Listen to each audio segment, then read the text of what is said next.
Pues me toca un momento muy difícil porque después de la exposición de Betty, los ánimos están muy arriba, las mujeres están totalmente empoderadas. Yo soy un humilde hombre y no puedo hablar de acciones afirmativas, así que, bueno, sí puedo, pero no es el caso en este momento. Bueno, primero que todo quiero agradecer mucho la oportunidad de estar en este lugar especial, histórico. Quiero decir que tengo que modificar algunas de las cosas que había planteado para presentar, sobre todo porque en el ángulo en que estaba sentado, la mirada de Valentín Gómez Farías y Juárez ahí me recordaron que por ningún motivo podría dejar de desenvolverme de la bandera del federalismo, y mucho menos aquí en Jalisco. Así que pues, si ustedes ven incluso la mirada de don Valentín es bastante fuerte y bastante agresiva, así que pues el federalismo es un ideal, pero si no trabajamos por ideales la vida no tiene sentido. Creo que todos tenemos claro eso y nuestra vocación es federalista, definitivamente. Quiero pues agradecer esto, quiero recordar también algunos elementos importantes, como que estamos justamente hablando sobre democracia y estamos hablando de la Constitución, como ya lo comentaba aquí la diputada Loya, creo que es el apellido, pero si me equivoco, como lo señalaba la diputada Cloutier, de que todo se quiere meter en la Constitución. Tenemos un artículo 41 que tiene 8,000 palabras, o sea, hay constituciones que tienen menos de esas palabras. Y por otro lado, es muy interesante, tenemos una Constitución que en todo su texto solamente consigna la palabra democracia en una ocasión. En la Constitución solamente aparece la palabra democracia en una ocasión y es en el artículo 3º constitucional, cuando define justamente a la democracia como una forma de vida. Y ahí la amplía y ahí nos da justamente el sentido de la forma en que la entendemos en México. No la entendemos exclusivamente en los términos de ser el mecanismo para sustituir un gobierno y darle el paso al otro, si la entendemos justamente como una forma de vida y, como dice ahí, basada en el mejoramiento general, vamos a decirlo de esta manera simple, del pueblo mexicano. Y ahí nuestro gran enemigo es, obviamente es la falta de educación, o para decirlo directamente, la ignorancia. Y la ignorancia es lo que nos ha traído a los retrasos más importantes o a los momentos más difíciles de este país. Porque, como bien lo dice la Constitución, la ignorancia tiene 3 efectos devastadores, que son servilismos, creo que los han visto por ahí, fanatismos y prejuicios. Y esas 3 son la clave que nos ha llevado al momento en el que estamos ahorita y hablar tal vez de reformas electorales.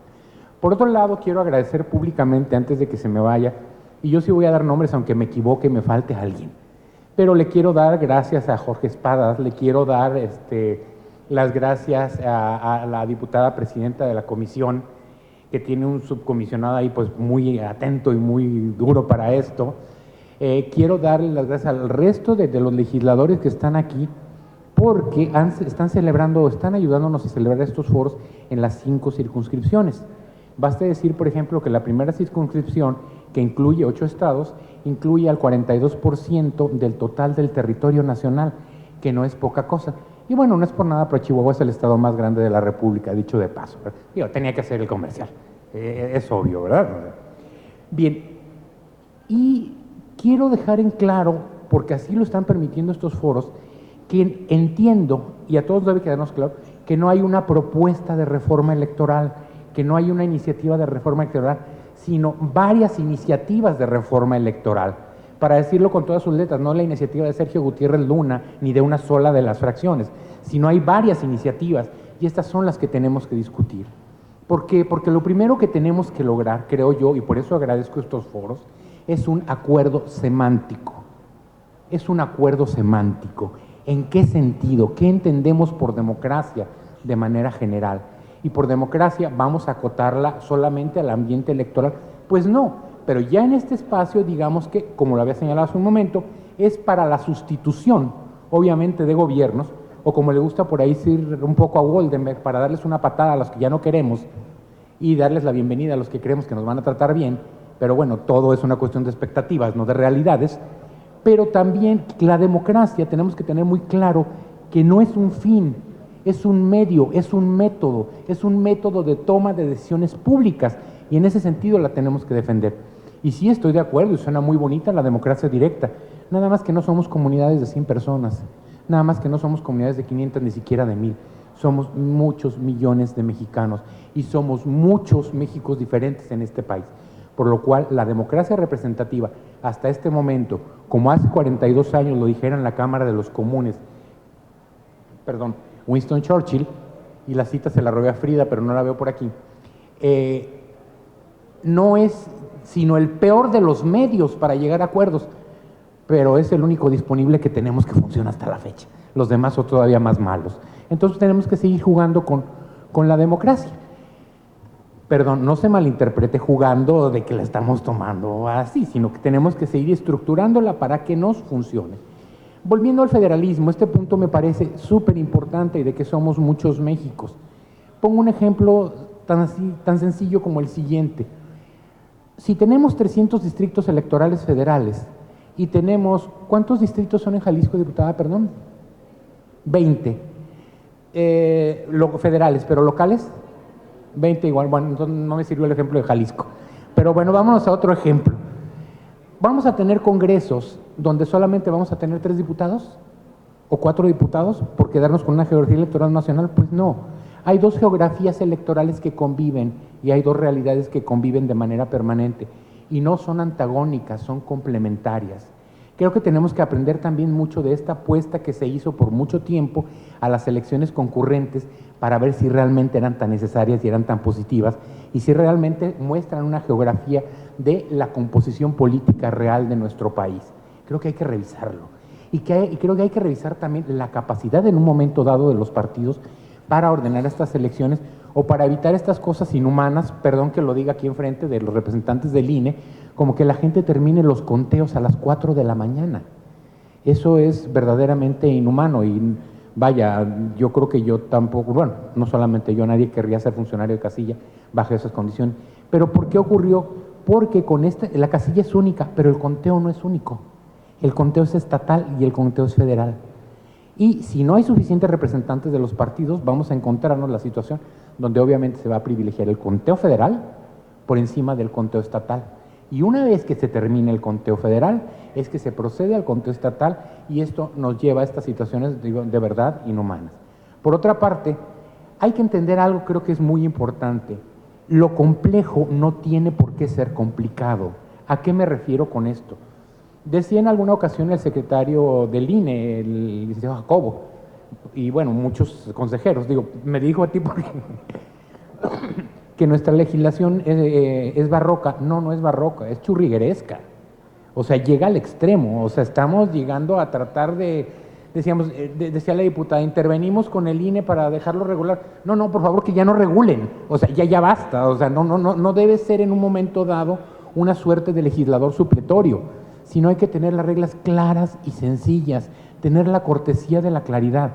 Esa es una de los puntos, de las propuestas más importantes que creo que deben surgir de estos foros. Una simplificación en la regulación. Porque, por favor, el reglamento de elecciones del INE es un mamotreto que yo lo quisiera traer en mi automóvil como algo de defensa personal. Dudo que alguien resistiera un golpe con el reglamento de elecciones del INE, como de pronto poco lo resisten en un momento a las propias autoridades electorales y los ciudadanos. Bien, como me cuesta un poquito de trabajo decir que voy a ser sencillo, aunque lo intento, entonces sí voy a retomar unos puntos muy concretos en mi presentación. Entonces recito. Bueno, hay que reconocer, estas son las propuestas que yo considero importantísimas e impostergables. Reconocer y conservar los avances derivados de las reformas electorales previas, a la vez que identificar algunos hierros y corregirlos.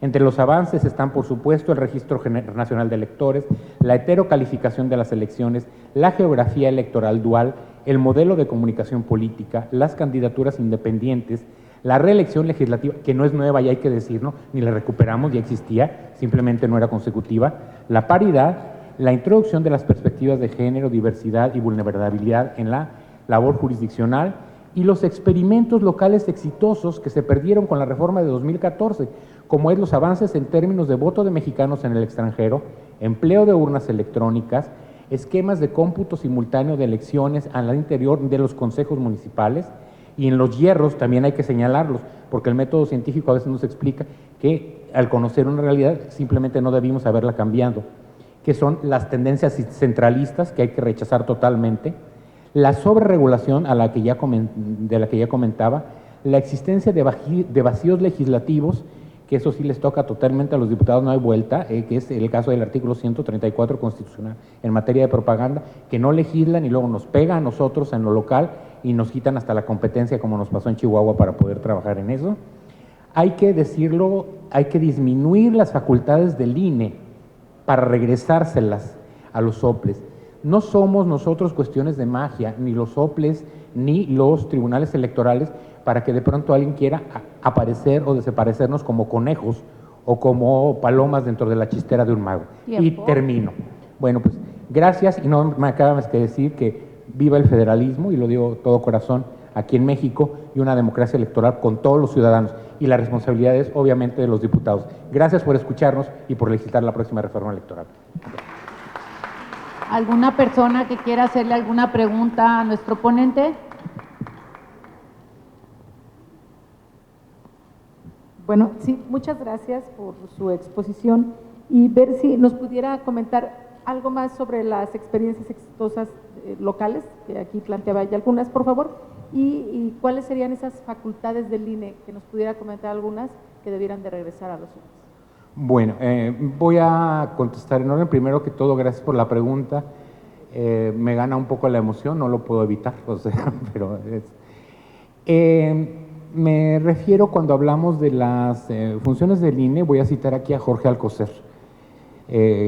Hace algunos años, cuando se hizo la reforma en 2014, él decía que la reforma electoral parecía que no la habían hecho legisladores, sino tablajeros. Perdón por la expresión. ¿Por qué? Porque lo que habían hecho era tomar el COFIPE y destazarlo. Entonces, y agregar algunas funciones al INE. ¿Cuáles, por ejemplo, en concreto? Creo que el INE no debería ocuparse en un momento de, como lo señalaba aquí Betty hace un momento, del todo de la fiscalización. Creo que debería reconocer el ámbito del ámbito local. Creo que debería respetar también la estructura de las asambleas municipales o consejos municipales sin influir directamente en ellos. Y otra cosa muy importante, con todo lo positivo que pueda hacer el sistema actual para la designación de los consejeros electorales, sí considero que hay que revisar la posibilidad de que al fin del día sean solamente 11 personas las que determinen la composición de la estructura de los consejos generales, de los organismos públicos locales electorales. Porque una vez que se ha transcurrido todo ese periodo donde hubo el examen de conocimientos, donde hubo el ensayo, se pasa a otra etapa donde la calidad de las entrevistas es, perdón que lo diga directamente, un tanto cuanto subjetiva. Entonces habría tal vez que revisar eso y devolverle ahí, no digo que a los estados del todo, pero sí a la Cámara de Diputados, y lo digo concretamente con el riesgo que esto puede tener, por si me apedrean algunos, pero bueno, la potestad para definir de un esquema que tiene que ser necesariamente político, también hay que reconocerlo, pero con fundamentos muy sólidos en cuanto a lo que debe ser el currículum de los representantes de los organismos públicos electorales.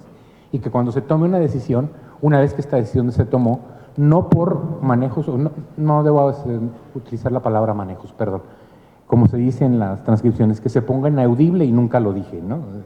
No, vamos a hablar de una negociación de pronto con los gobernadores, se cambie lo que ya se había determinado en cuanto a la estructura que va a tener un organismo electoral. Creo que eso no hay que permitirlo. Creo que cuando ya se define cómo va a ser la estructura, conservarla y así mantenerla. Otro punto muy importante que considero a recuperar es revisar muy bien esta facultad de asunción del INE. Esta facultad de asunción, en lo personal, lo hablo como se dice en las revistas académicas, esta opinión es totalmente personal y no refleja la opinión del Tribunal Electoral del Estado de Chihuahua. Creo que hay que revisar todas esas facultades no del todo federalistas. E insisto, una forma de ayudarle al INE es descargarlo de aquello que no tendría, tal vez por qué estar haciendo, y devolvérselo a los estados. Insisto, somos muchos Méxicos, no puede ser una sola perspectiva. De igual forma en que cuando discutíamos hace unos minutos de las fórmulas para determinar la representación proporcional, Cada estado ha tenido, por su propia dinámica, una definición de cómo estructura su Congreso. Por eso no hay una sola forma única. Jalisco tiene casi la mitad y la mitad, entiendo, ¿no? Es una muy buena distribución, pero hay otros que tienen una pequeña parte nada más de legisladores de representación proporcional, y bueno, hay una riqueza enorme que no hay que perder. Perdón, ya quizá yo me perdí un poco, pero bueno, simplificando, hay que quitarle al INE lo que no es federalista, y por qué no pensar en un momento dado regresarlo a ser IFE, regresarlo a que opere lo que sabe operar bien y ha hecho muy bien, que son las elecciones federales, y reconocer la individualidad y las especificidades peculiares de los estados, y no tenerle miedo a eso, porque, insisto, la crítica al federalismo no quiere decir que no sea posible. Ya vamos trabajando en ello más de 150 años y por algo está desde la Constitución del 24, no porque sea un imposible, sino porque es una aspiración en construcción. Es mi opinión. Perdón, se me olvidó otra parte, diputada. La otra pregunta era, o ya me... Simplificando. Caso del voto de los mexicanos en el extranjero, el caso muy específico de la Ciudad de México, de la Ciudad de México, donde se logró por internet mucho antes, que aquí todavía seguimos mandando sobres y señales de humo y abriendo no sé cuántas cosas para poder traer votos de los mexicanos en el extranjero. Ahí se avanzó muchísimo. Las urnas electrónicas, caso concreto de Guanajuato, diputado Espadas, el caso concreto del estado de Jalisco, que es un ejemplo importante. Y en términos jurisdiccionales tal vez podríamos ensayar algunas otras cosas como simplificaciones de carácter jurisdiccional. Hace poco se proponía algo muy interesante, que es acabar con tantos recursos de impugnación para hacer una sola, lo proponía por cierto el presidente de la Sala Superior en México, usted estuvo ahí, recuerda, que es muy interesante. Proponía él y proponía el magistrado de la Mata la existencia de una sola ley de enjuiciamiento electoral para quitarnos con todo este lío que es verdaderamente exacerbado, y respetar las competencias de los tribunales electorales y de los locales y federales bajo el principio básico de la biinstancialidad. No puede desaparecer el debido proceso y mucho menos pensar en una sola instancia para resolver cuestiones de carácter electoral. La base aquí se llama, desde la perspectiva de un servidor, federalismo, autonomía y voluntad política en un marco democrático, con un poder legislativo, como lo están demostrando ustedes, capaz de organizar un parlamento abierto donde se reconoce que hay iniciativas de todos los partidos y que la democracia se construye en un sistema como el nuestro con partidos responsables. Esa es la opinión de un servidor. Gracias. Instituto Electoral y de Participación Ciudadana del Estado de Jalisco.